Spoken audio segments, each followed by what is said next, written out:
The schools of the late 19th century could not keep pace with changing America. America had entered the industrial age. Cities were becoming more important in American life. The problems of industrialization and urbanization were being talked about by Americans, and these problems were being met. But in much of the country, children still walked miles each day to go to school. The schools were small, and facilities were anything but modern. These were the schools that were to prepare children to handle the problems of the 20th century. In a few up-to-date communities, children from a large area were called for and transported to consolidated schools. This ancestor of the modern school bus provided the transportation, and lucky the boy who got to ride with the driver.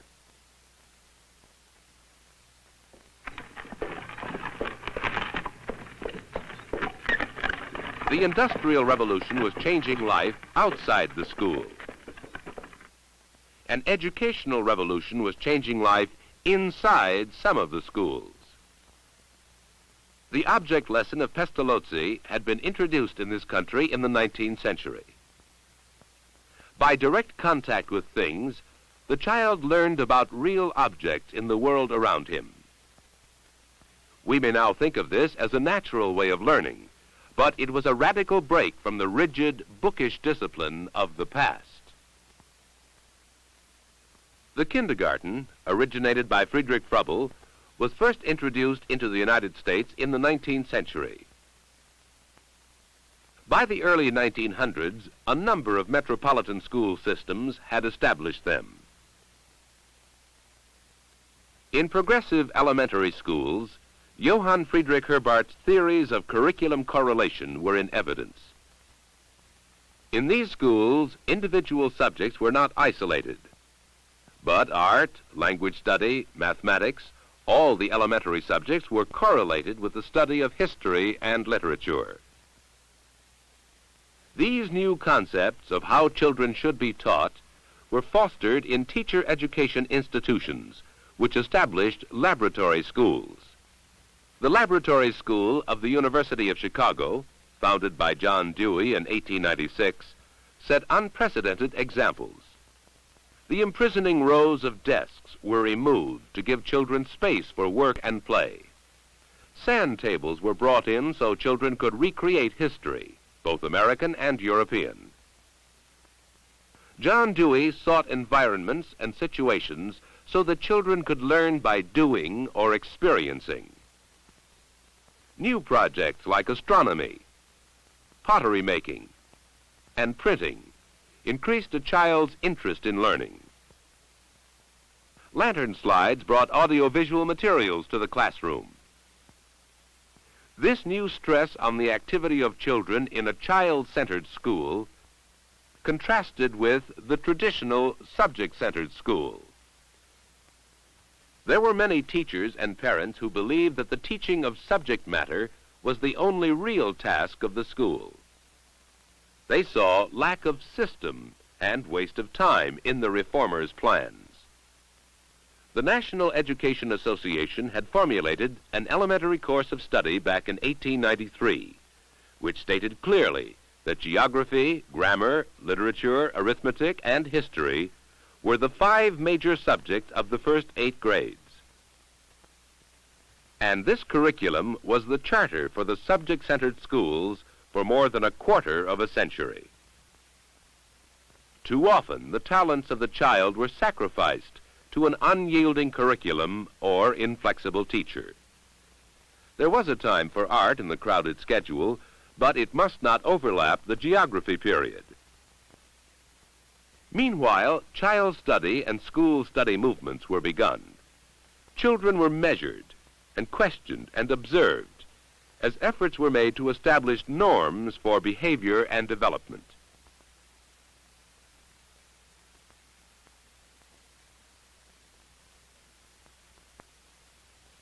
Alfred Binet in France originated tests to determine the functions of memory, association, attention, and motor skills.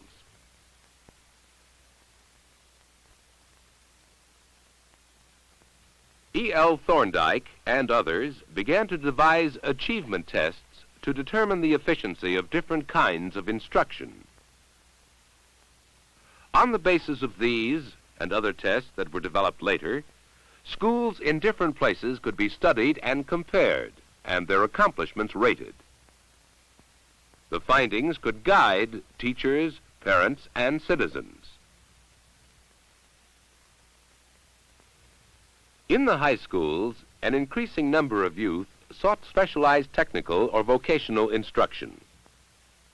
The separate manual training or commercial high school helped to meet the needs of these students.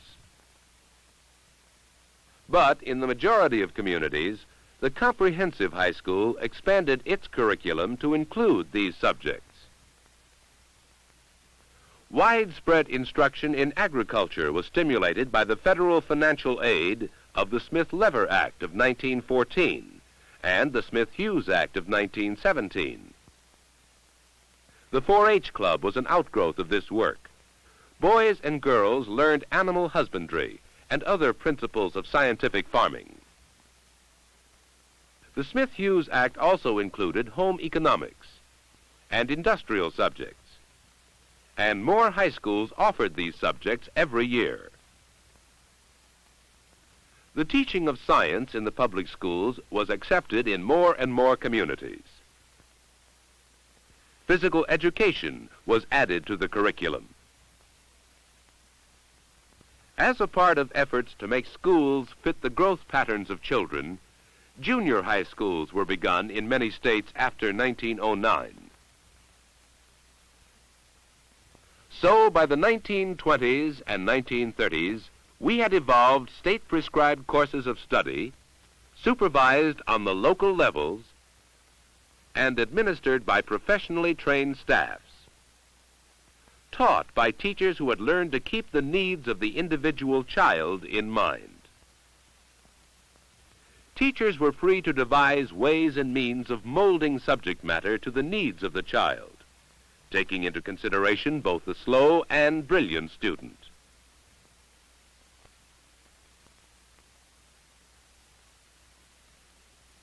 Higher education, too, was changing from its traditional forms. Johns Hopkins University helped to set the pattern for graduate education in America. Daniel Coit Gilman, the first president of Johns Hopkins, defined the difference between a college and a university. The college is an institution which stands in the place of the parent, implying restriction instead of freedom, tutorial rather than professorial teaching, and residence within college halls.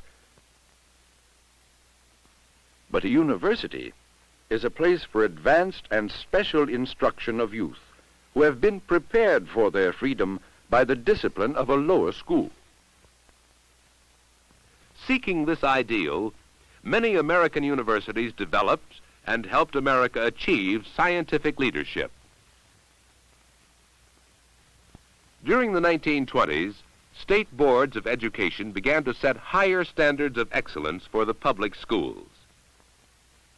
Schools were graded and accredited according to these standards. Accrediting was determined by the number of students in attendance, the training of the teachers, and the scope of the curriculum. Many interested parents began to campaign for consolidation as they saw poor results from the one-room schools. As cars and roads made it possible to consolidate schools, parents wanted the benefits for their children. The result was the gradual decline of the one-room school and the increase of consolidated schools. As roads were improved, more and more school buses transported children to centralized schools. In 1929, America entered the dark decade of its greatest depression. These scenes from that period tell much of the Depression years that brought the federal government's financial contributions to education in large measures. federal aid for school lunchroom programs. To help keep young people in school, they were given work under the National Youth Administration. The Works Project Administration, which included many educational arts. The Public Works Administration loaned the states money to improve roads and build new schools. And the Civilian Conservation Corps established camps for unemployed youth. With the approach of World War II, the federal government poured millions of dollars into education at all levels. Colleges and universities made their laboratories available for urgent technical research. The first successful nuclear fission experiment, accomplished here at the University of Chicago, was only one of many technical advancements that federal aid to education made possible in the war years. As World War II drew to a close, the federal government made its biggest contribution to education to date. The Servicemen's Readjustment Act of 1944, commonly called the GI Bill of Rights. Through this tremendous educational undertaking, 8 million veterans received tuition, subsistence, books, and counseling services to enable them to continue their education in school and college. In 1952, the GI Bill was extended to include veterans of the Korean War.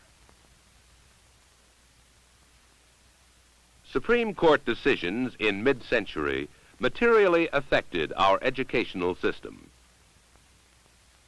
Deep awareness of the influence of the teacher in a democracy had led many people to demand special loyalty oaths for teachers. Slowly across the nation, the demand for state laws spread, and finally, a total of 30 states had enacted legislation requiring teachers to sign loyalty oaths if they were to continue teaching. But on December 15, 1952, the United States Supreme Court declared Oklahoma's special oath law for teachers to be unconstitutional.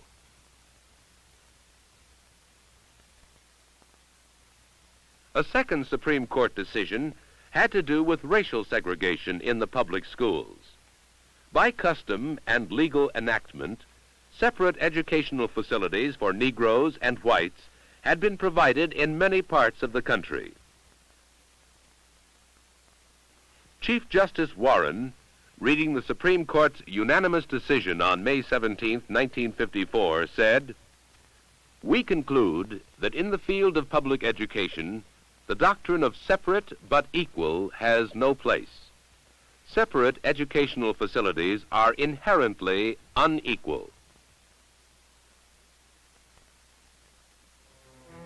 At mid-century, we find even greater demands than ever before being made on our schools.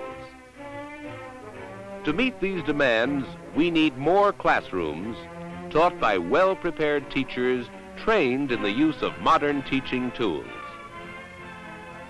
We need schools supported by informed, responsible, and active citizenry.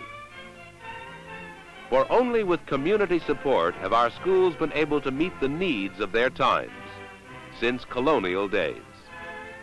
It was the community support and supervision which gave our New England ancestors schools to drive out of the young the old deluder, Satan. It was community-supervised schools in frontier America that stimulated education for citizenship. And it will be schools shaped by our communities, states, and nation that will educate for the future. Truly, in our American educational system, we can see the meaning of Horace Mann's words. The common school is the greatest discovery ever made by man.